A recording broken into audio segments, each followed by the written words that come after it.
Bonjour à tous, c'est ravi de vous retrouver pour ce JT breton. Au sommaire de l'actualité régionale aujourd'hui, un label a été lancé ce mercredi pour distinguer les produits bio et bretons. Le salon des entreprises s'est déroulé ce jeudi à Quimper, mais à l'heure d'Internet, ces rencontres sont-elles pertinentes? Et enfin, une balise pour faire des sports extrêmes en toute sécurité, testée et approuvée sur le littoral breton. Et aujourd'hui, on retrouve Marine Leclèche. Bonjour Marine. Bonjour Julie. Alors, quelle est l'actualité économique de la région aujourd'hui ? Alors aujourd'hui, on va parler des projets immobiliers de plusieurs entreprises bretonnes. Eh bien, on découvre ça dans un instant. Bienvenue à tous dans cette édition du jeudi 24 novembre 2016. B-Raise, la marque bio et bretonne, a été lancée ce mercredi à Lorient. À côté des logos agriculture, biologique ou produits en Bretagne, vous pourrez retrouver cette nouvelle étiquette sur les produits dont la charte respecte des critères bio, équitables et bretons. Frédéric Lorenzon et Xavier Patrijon. Un nouveau logo va fleurir dès aujourd'hui sur les produits qui sont à la fois biologiques, équitables et bretons. Il est aux couleurs locales et met en avant les entreprises impliquées dans ces valeurs pour des consommateurs toujours plus demandeurs de produits locaux et responsables.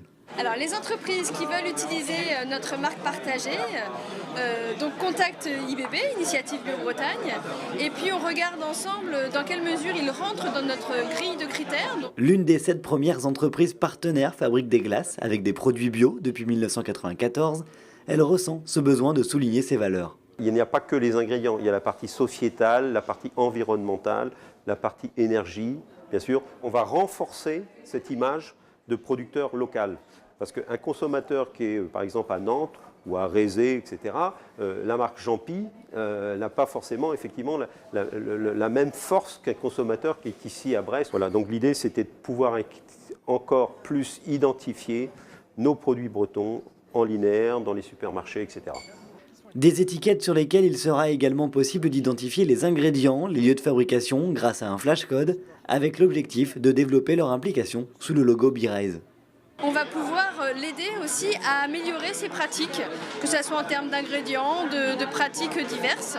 L'ordre de prix va être très variable selon la taille des entreprises. Par exemple, pour les producteurs, ça sera 80 €. Les responsables de la marque espèrent au moins une vingtaine de nouvelles entreprises adhérentes à B-Raise en 2017.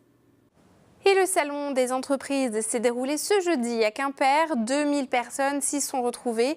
Mais à l'heure où les réseaux sociaux sont omniprésents dans de nombreux secteurs, ces rencontres sont-elles encore utiles pour les entrepreneurs et les collectivités? Réponse sur place avec Christophe Boucher. La communication, notamment via réseaux sociaux et email, n'a jamais été aussi présente qu'aujourd'hui. Pourtant, les échanges physiques se multiplient. Dans le Finistère, les salons comme celui de l'agriculture ou encore celui de l'artisanat n'ont jamais autant attiré de monde. Le premier forum Terre d'entreprise à Quimper ne déroge pas à la règle. Dans le monde économique, la rencontre physique reste avant tout une aventure humaine. Que ce soit des professionnels, des porteurs de projets, ils ont besoin de rencontrer d'autres individus pour échanger et puis pour déclencher la confiance. Le fait d'échanger, ça porte de la veille. C'est-à-dire qu'on comme ça, on connaît mieux son environnement et on peut modifier sa stratégie et puis au fond être plus lucide sur la situation globale de son activité. Finistérien depuis moins de 6 mois, Alexandre Desbois envisage la reprise d'une entreprise de 40 salariés à Plogonec. Fraîchement arrivé à la Pointe-Bretagne, le futur patron s'est tourné vers un réseau économique pour mener à bien son projet. Aujourd'hui, on n'a soi-disant jamais autant communiqué à travers le monde, mais je ne suis pas persuadé que les gens se parlent plus qu'il y a 50 ans, bien au contraire. On peut se dire des choses au travers un mail, il est toujours quand même, à mon sens, préférable de se le dire de visu. La valeur de l'homme fait la valeur de l'entreprise. Et être en contact avec les gens qui vont être demain les acteurs de cette entreprise dans un salon, ça permet, oui, tout de suite d'avoir incarné les relations qu'on va avoir. Et même dans la difficulté, l'échange a du bon. Il permet aussi de redresser la barre pour avancer de nouveau. Et à noter, les chiffres du chômage sont tombés en France à 18h. Le nombre de demandeurs d'emploi de catégorie A baissé de 11 700 personnes en octobre. En Bretagne, il augmente d'1,2% alors qu'il était de 8,6% au trimestre dernier, l'un des plus faibles taux de chômage en France. Toujours dans le domaine économique, on retrouve maintenant Marine Leclèche pour le duplex. Et Marine, on commence avec l'ambitieux projet d'Orange à Rennes. Alors oui, c'est un énorme chantier qui vient de débuter. Orange Labs fait raser plusieurs bâtiments des années 70 et 80 et à la place, un nouveau site moderne de 17 000 m² va sortir de terre et regroupera 1000 chercheurs en 2019. Rennes est une ville importante pour Orange. Tout à fait. Avec 5000 salariés éparpillés dans la métropole, Rennes est la deuxième ville d'Orange, derrière Paris, mais devant Lyon. C'est ici que sont nés le Minitel, la clé Wi-Fi ou bien encore la box. Consciente du poids du groupe, la métropole a engagé d'importants travaux autour de ce nouveau pôle, comme l'arrivée d'une station de métro, la construction de bureaux, de logements, d'une cité universitaire et de services de proximité. Et on passe aux chiffres de la semaine maintenant, Marine. Alors 4,5 millions d'euros, Julie, c'est le montant de l'investissement réalisé par Le Calvez sur Gelée. Le groupe finistérien de transport va construire un nouvel entrepôt de 25 000 m3 à Cholet, une opération qui s'accompagnera du recrutement de 35 personnes. Et on termine avec les ambitions d'une brasserie bretonne. Alors oui, la brasserie du Bout du Monde voit plus grand. Elle va faire construire un nouveau bâtiment de 700 m² à Châteaulin, dans le Finistère.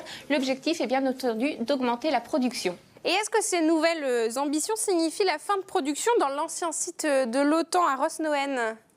Alors non, pas du tout, parce que le patron reste vraiment très attaché à ce site atypique. C'est dans 2 anciens tunnels à munitions de l'OTAN que fermente la TRNS. Et d'ici à 2018, la brasserie n'en occupera plus qu'un, où sera fabriquée une bière premium. Eh bien, merci beaucoup Marine pour toutes ces explications. On vous retrouve la semaine prochaine. Elle est légère, visible de très loin et on peut la porter au poignet. Il s'agit d'une nouvelle balise de sécurité qui fonctionne sans électricité et sans réseau. Et c'est dans le pays bigoudin qu'une surfeuse a inventé cet objet. Camille Pochet l'a rencontré. Elle fait une chute périlleuse en randonnée en Corse, puis sauve la vie d'un surfeur à Plovent. Les expériences qu'elle a vécues ont convaincu une bigoudaine de concevoir la balise qu'elle ne trouvait pas dans le commerce. Elle a inventé un tout nouveau dispositif de sécurité. Il permet de se signaler en cas de détresse. Des choses essentielles, c'est de la haute visibilité orange, de la haute visibilité en rétro-réfléchissant, un sifflet, une drisse de résistance de 150 kg à la traction. Il y a beaucoup d'autres choses, beaucoup d'autres spécificités, mais déjà celles-ci sont importantes. Légère, elle pèse 70 grammes, elle n'a besoin ni de batterie, ni de réseau pour fonctionner. Voilà, petit mais efficace. Après 2 ans de travail, des tests en mer et un brevet déposé, Anne-Sophie a monté son entreprise avec 2 associés en juillet dernier. Ils se sont rendus à la mi-novembre à Amsterdam, au Salon international des industries marines, où l'accueil a été chaleureux. Mais avant de passer à l'étranger, il faut déjà en vendre ici. La commercialisation de cette balise commence au début du mois de janvier. La première série est une série française de 172 pièces, donc on développe ici avec Outils Océan à Saint-Évarzec. Et ensuite, on envoie toutes les matières pour ces premières séries en Asie. C'est ni écologique ni économique, mais ça nous permet à nous d'avoir vraiment le résultat de ce qu'on veut avec les matières qu'on veut. Et ensuite, on fera sourcer directement, arriver les matières là-bas. Moi, j'avais un petit peu peur des surfeurs de gros, et en fait, l'accueil est vraiment formidable. Après cette balise baptisée Babso, 2 autres vont suivre, adaptés à des milieux spécifiques. Un peu de musique à présent avec la finale des Tréteaux chantants ce jeudi à Brest. Ce concours musical recevait Hervé Villard pour sa 23e édition. Le gagnant de la finale est Jean-Jacques Marek du Folgouette près de Brest pour sa reprise de l'accordéoniste d'Edith Piaf. Et à noter que TBO et TB Sud diffusent cette grande finale le 7 décembre à 18h15 dans l'émission Chemin de Traverse. On retrouve maintenant votre tour de Bretagne en 60 secondes de Benjamin Bréau.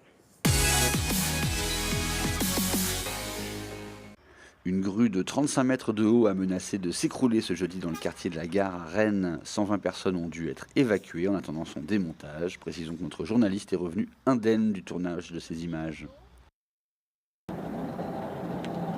Léol, c'est son nom, était en test ces derniers jours sur le vélodrome de Guipava. Son objectif, parcourir en mars prochain en Égypte 2800 km sans recharger ses batteries. Alors, pas de mauvais esprit, développé à Ploufragan, censé s'améliorer grâce notamment à des entreprises et des étudiants de Brest. Il s'agit donc d'un véhicule solaire breton et aucune blague à base de pluie ne sera tolérée. Enfin, ils étaient ce jeudi en dernière page du Télégramme. Les frères Giry de Vannes sont des spécialistes du parcours, un mode de déplacement acrobatique et impressionnant. Alors si avant vous ne voyiez pas ce dont il s'agissait, maintenant vous voyez, ça part en vrille. C'est la fin de cette édition. Merci beaucoup de nous avoir suivis. On se retrouve demain 19h30 pour un nouveau point sur l'actu. Bonne soirée.